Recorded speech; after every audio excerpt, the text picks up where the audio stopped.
Al final de la Segunda Guerra Mundial, a escasos días de la caída de Berlín, el Ejército Rojo estaba tocando a las puertas de Berlín, pero a nuestro protagonista se le veía tranquilo, se le veía despreocupado y sereno, porque tenían un plan para evacuar al canciller. Si te digo que salieron por una parte donde tenía el estudio, tenían un túnel secreto que los llevaría a unas vías subterráneas del metro de Berlín. Philipp Citroën afirma que él es un exsoldado, que el Führer sigue vivo. Eso pone a disparar las alarmas a todo Dios y empiezan las investigaciones. Con ello, no solo se envía este mensaje contiene una foto del Führer en 1954 con Philipp Citroën. Nos dijeron que se suicidó en un búnker en Berlín. ¿Y si te dijera que cruzó el Océano Atlántico en un submarino y que acabó viviendo al sur en unas montañas en Argentina? Documentos clasificados, testigos, incluso una red que protegía a todos estos criminales. Esta es la historia del plan del líder y canciller alemán Adolf Hitler y de cómo escapó ese final tan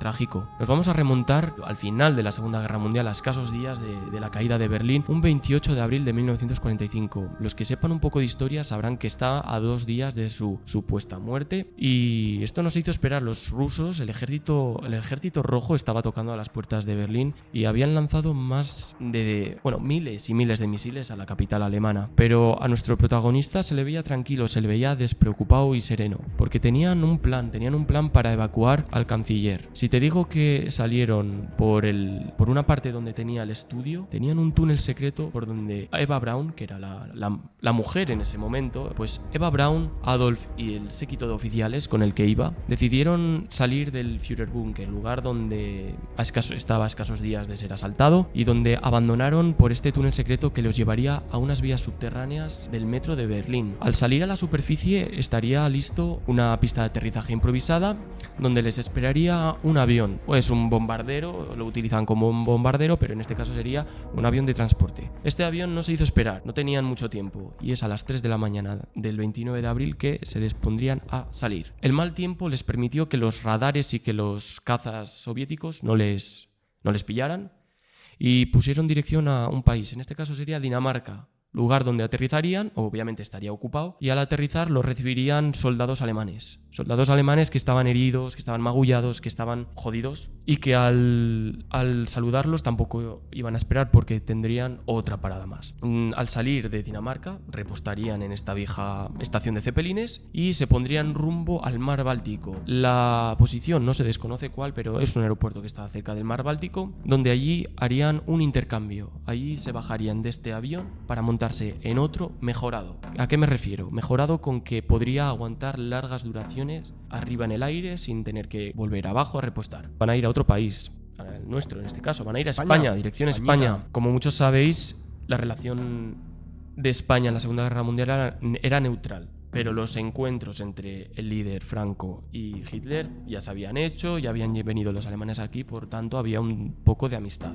Aún así, el ejército alemán, lo que quedaba de este séquito, pagó en oro para que les diera cobijo y para que les diera transporte, para volver a irse en avión a otro lugar, un último viaje en avión que los llevaría a las Islas Canarias, a la isla de Formentera, isla donde tendrían una villa, que más que villa, eso parecía una mansión, un bastión, una fortaleza, porque incluso tenía una torre de vigilancia.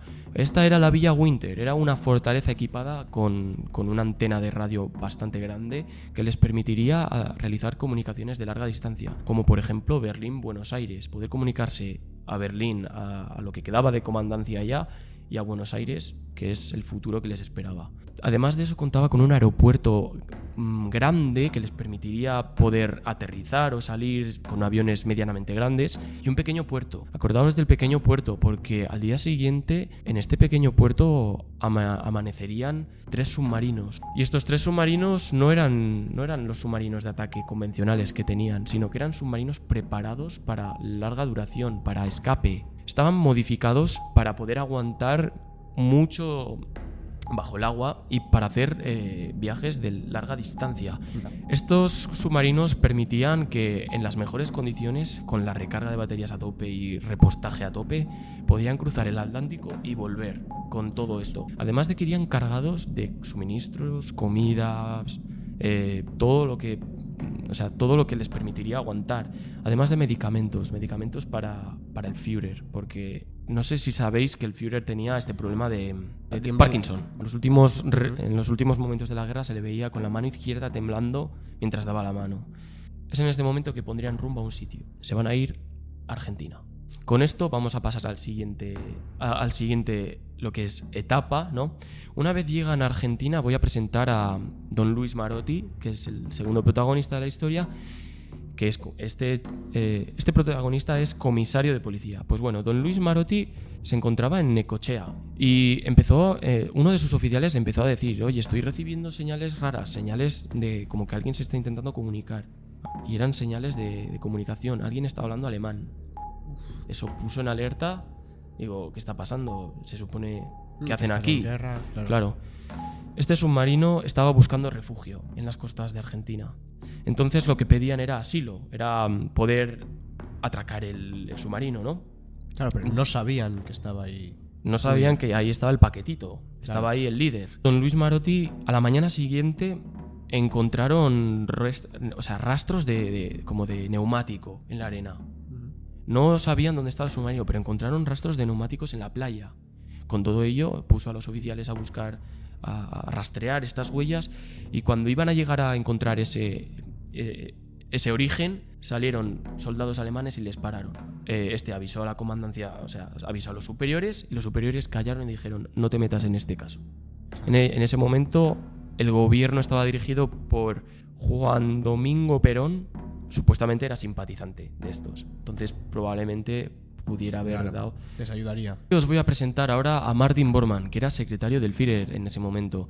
Pero Bormann sabía una cosa era cierta: la guerra se iba a perder, y él estaba preparando un plan de escape. Así que en 1944, incluso un año antes, cuando ya estaba viendo todos los frentes jodidos, cuando había visto ya a los americanos, ya estaba poniendo en marcha este plan que se llevó a cabo, que era Plan Eagle Flight, y consistía en básicamente llevarse todas las riquezas, cuadros, bienes, oro, dinero, lujos, oficiales, todos los oficiales más importantes, los de mayor rango, fuera de Alemania. Lo conocido como Ratlines, que Ratlines son básicamente vías de escape. Vías de escape son documentos que te permiten ir a otros lugares. En este caso, sobre todo era Sudamérica y estos países. Que no os parezca raro que muchos de los grandes rangos alemanes los hayan pillado en Sudamérica. Consiguieron hacer esta red de encubrimiento, ¿no? Para poder llevarse todos los bienes, y les salió bastante bien gracias a Martin Bormann. Nos hemos llevado al líder, nos hemos llevado los suministros, nos hemos llevado los bienes. Tenemos que asentarnos en algún lugar, ¿no? Por supuesto. Operación Land of Fire, Tierra de Fuego. Patagonia es Tierra del Fuego. En este caso nos vamos a trasladar a San Carlos de Bariloche. Más de 30.000 alemanes fueron a asentarse en esas tierras. Y esto hizo un cambio cultural bastante grande en este pueblo, porque ya pasamos de hablar español a castellano, ¿no? A hablar alemán. Las señales de los coches en alemán, señales de los coches, cualquier señal estaba en alemán. Tenían edificios alemanes con su arquitectura alemana, y parecía de todo menos Argentina. No solo eso, se asentaron en Bariloche, pero en las montañas cerca habían creado una cosa, habían construido una mansión que se llamaba Inalco. ¿Y por qué construyeron esta mansión? ¿Para quién era? Bueno, era para el Tito Adolf. El primogénico.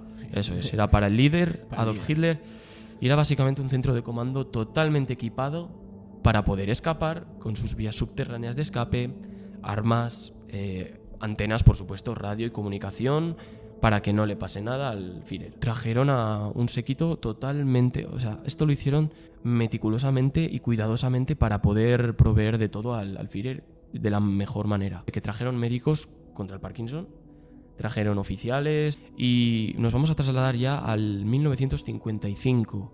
1955 va a ser un año donde el gobierno de Perón se desmorona. Perón, que era simpatizante, ya no le está dando este protectorado al líder, con lo cual ya se tienen que ir andando un poco con cuidado, con quien tienen que ser más cuidadosos, más cautos, y con ello se desclasifica un telegrama, un mensaje de la CIA, donde Philipp Citroën afirma que es un exsoldado alemán de las SS, el grupo paramilitar de los alemanes, al servicio del Führer y al servicio del partido. Y él afirma que él es un ex soldado y que también que el Führer sigue vivo. Eso pone a disparar las alarmas a todo Dios y empiezan las investigaciones. No solo se envía este mensaje contiene una foto del Führer en 1954 con Philippe Citroën. Pone que se fue de Colombia a Argentina en enero de 1955, o sea que de que se realizó este viaje. Ahora voy a dar yo mi opinión, porque esto es una conspiración, claro. Y esto... Yo creo que el 30 de abril pasó lo que pasó. Se encerró con Eva Braun, se pegó el disparo, Eva Braun se tomó la dosis de cianuro y cuando lo sacaron, que lo sacaron los dos secretarios, los quemaron en la Cancillería, en el jardín, en la parte de atrás.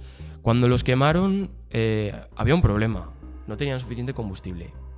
O sea que los empezaron a quemar, pero no se quemó todo. Volvieron a sacar más combustible, pero como hay una distribución, como lo hicieron al aire libre y como no es la misma calor que hacerlo en un entorno cerrado, hubo problemas con eso, con que se queme todo. Sí, claro. Entonces, ¿qué hicieron? Enterraron el en un boquete donde había caído en un cráter donde había caído una bomba, cogieron los cuerpos de los dos y los enterraron ahí. Más tarde los soviéticos cogieron estas pruebas, vieron como una especie de mandíbula que no se había quemado y como una especie pequeña de cráneo. Este cráneo tenía un agujero de bala. Este cráneo en 2009 lo habían investigado y no pertenecía a un hombre. Era de una mujer de menos de 40 años. Por tanto, ahí lo vamos a descartar. Pero los registros dentales de la mandíbula sí que eran los de Adolf.